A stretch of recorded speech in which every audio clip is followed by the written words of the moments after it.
Welcome back to Let's Play Spongebob Truth or Square. So, things worked out kind of awkwardly, and we're in the middle of a boss battle. It's just a really long fight. So why was it speaking of Patrick brought us to this boss fight again? I wasn't really clear on that, actually, now that I think about it. Okay, so this dude's easy to hit. At least if you remember that he's invincible during his attack. There we go. That's... Okay, why didn't you jump, Spongebob? Why? I was trying. I pressed the button long before you fell down there. That was strange. But we know what to expect. And I can only imagine that somehow we're going to end up back in SpongeBob's stream after this. Probably. Unless this game just ended a lot more slowly than I thought it would. Which is totally possible, actually. I didn't actually really have an impression of how long this game was. Admittedly. I haven't been sure how long this game would be at any point. Although it felt to me like there was going to be a good decent amount of game left. Of course, once we complete all the levels, we will still have some more things to do, since I feel like it would be nice to try to unlock all the stuff. Find the secrets of various sorts. That was... I don't know why I was lacking behind that whole time. I just kind of dilly-dallied. Okay. Why are you shooting in the sky as opposed to at me or anything like that? Also, Plankton doesn't really seem to be aware that he accidentally made the robot go after the town instead of the Krusty Krab. What's he even trying to do right now? What does he think is happening?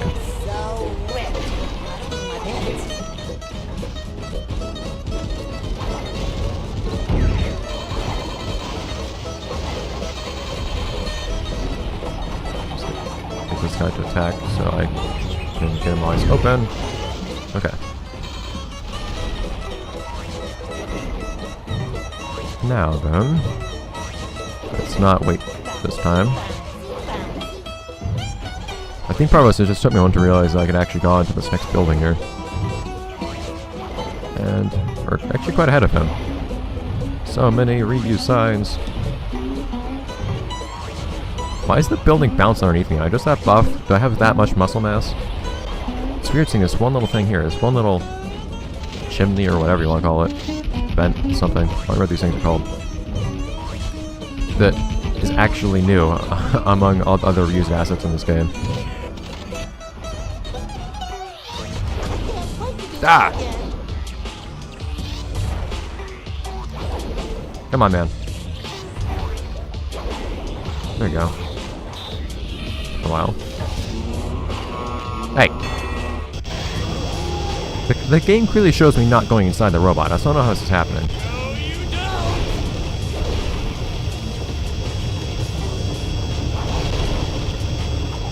Go away.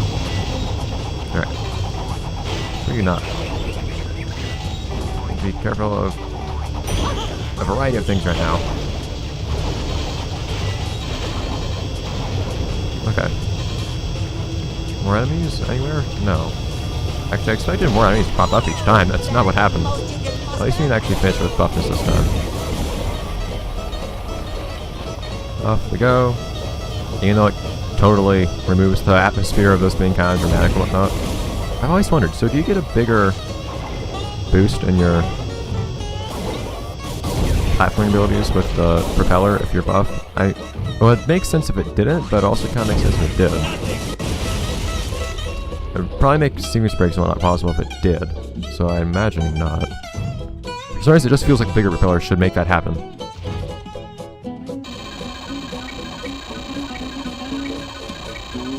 It's leaking happiness.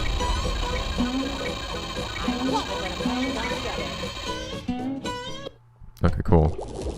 Should Plankton have realized, like, after a few seconds that he didn't walk over to the Krusty Krab across the street? SpongeBob!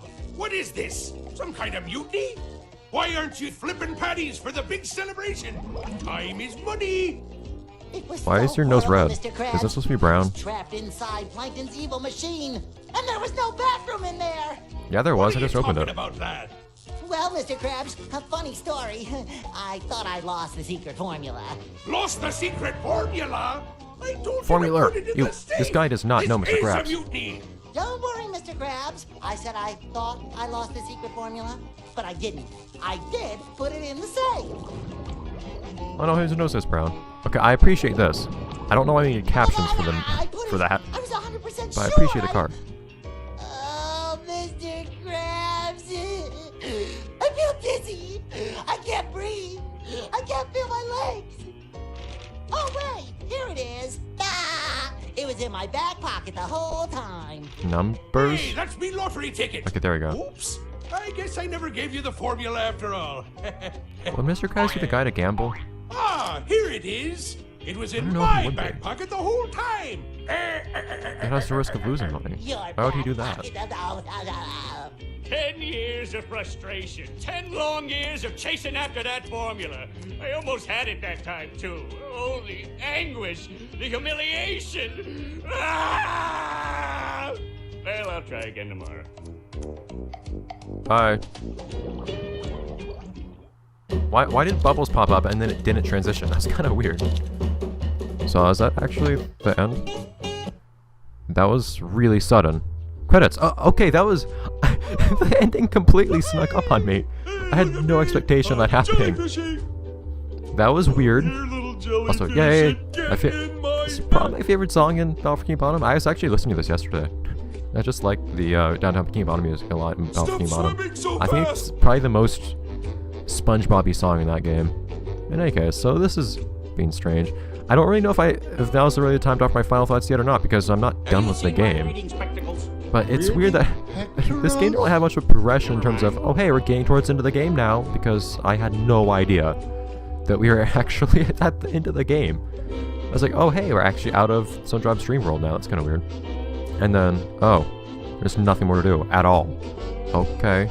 I mean, I guess I, without really realizing it, opened up the final area because SpongeBob's bathroom is apparently the ultimate area to access. It's the last area you get access to. I guess SpongeBob did have to hold up for quite a while. But even still, that was...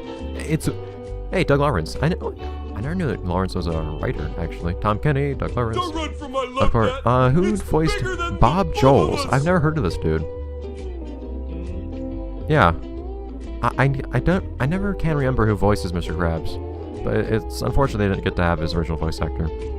Doug Lawrence, did he just get credit as a scriptwriter twice? In any case, though, so... It's not really good when you don't expect... when the game just ends without you realizing it's about to end. I saw that the game was suddenly in the real world and all that, but... Okay, sure. Why, though? Nothing really before that seemed to suggest we were at the end of the game. I just talked to Patrick and all of a sudden, hey, final boss. Very strange. These walking animations, dude. It's a little peculiar.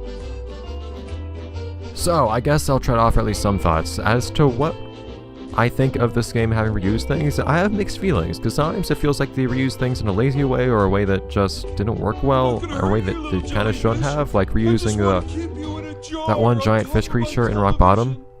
And then at the same time, whose last name is Sass? Man, it's an interesting one. But other times it was interesting, because I got to see old music and old assets reused in new ways, and it was this interesting little scavenger hunt, seeing how I'd recognize these small little things like billboards, really these minor details from Battle for Bikini Bottom or the movie game. Man, do you remember that new music. time we cornered that evil tiger shark guy? What was his name? Was it Mermaid Man? Never mind. Thank you. But man, the characters just wouldn't shut up in this game. I missed so much of the dialogue because there were so many other sounds off top of them speaking too. Like, I'm not sure I heard a single word. And the Merble area outside of the ending cutscene, which is unfortunate. I don't know. It's a little odd. I have mixed feelings. But it's not as bad as I feared it would be. I don't hold as much against this game as I expected to and as I originally did. It's mostly fun to play in its own right. I still think it got really annoying with lots of enemies towards the end where it just threw a bunch of enemies at you without actually adding any more depth to it. But, oh well. At the very end, I finally started to have a little bit of trouble because of enemies being annoying like that with regards to health, but I still never upgraded my health and never really felt like it was a big problem. I died like twice because of running out of health. Once or twice, something like that. Not really much at all. And hey, did I hit 99 lives at the end? I don't remember, because I don't remember if I got lives for being that boss. Oh well. Yeah, so strange, odd adventure down memory lane, as I said it would be at the beginning, actually. As much a trip down from memory lane for me as it was for SpongeBob. As much as it was odd kind of seeing the modifications to certain memories of SpongeBob's. Like, oh hey, that time we met Sandy. Except it's, for some reason, in Kelp Forest, and Sandy doesn't really appear at all. And, oh hey, that time we were afraid of the hatch-seeing slasher. Except for some reason we're in Rock Bottom. Okay. And Rock Bottom's a cool thing to include in any SpongeBob game. But still, unexpected and kind of threw me for a loop in ways that weren't really good. But hey, Rock Bottom music in Rock Bottom is kind of cool, I guess. Oh well. In any case, we'll have to see what the different challenges are like and what's like actually collecting stuff. I don't know if I'll absolutely collect everything in this game, because I don't know if I'm going to be that interested in scouring the earth for every instance of Patrick or anything like that. Or every bit of concept art, but it would be nice to look at that stuff. And buy all the things you can buy in the overworld. Being SpongeBob's house and all that, upgrading things. It'll be fun, I think. And seeing what the challenges are like, because those might be fun as well. I still think the platform as a whole is nice. Level design sometimes, it feels dull and repetitive sometimes, because I feel like I've gone through the same tunnel like 3 or 4 times. Man, we're just crediting every single country. So, mixed feelings on actual gameplay, but it's mostly nice enough, I think. There's some stuff you can go back and do earlier in the game, things you get later in the game I noticed. So that'll be also fun in some capacity. It also means I'm going to have to redo some levels where I already did the challenges. But they also managed to save you some time by... I don't know if I want to use the boxes or not, though. Because I could save time using the boxes, like going in the boxes and warping through the challenges, but then I missed the opportunity to get other stuff. Lawrence, special thanks to a couple voice actors on top of other guys. Thanks. Thank you, Patrick. Oh well. Writing threw me off in lots of cases, though. Lots of characters don't really feel like they acted like they should. What does he keep in his wig case? A wig! That's what he keeps in his wig case. I actually don't remember this part at all. A wig seems like the obvious answer. Why would he keep a sandwich in a wig case? His pants, though? He doesn't wear pants, though. That's the confusing thing. I'm actually not sure. I don't know if this is from a new episode that I haven't seen or what. I've gotten most of these questions, at least. I don't remember precisely when this game was released. I can't really say much as to what kinds of episodes it would actually refer to. Can we load, though? It is, in fact, a wig. Oh, hey. I mean, what kind of question is that? What does SpongeBob keep in his jellyfishing net case? A jellyfishing net. Wow. Huh. But, I'll see you guys next time, except so let's play SpongeBob. Look at that. Animations. SpongeBob Truth or Square, where we go back and, I guess, we find more truth or something. Find more happiness objects and more things around the house to do, I suppose. Bye, guys. There's still a decent bit more left, because we're going to go through every level again, actually. Except it's not really like filler, because there's actually more things to be seen. Bye, guys.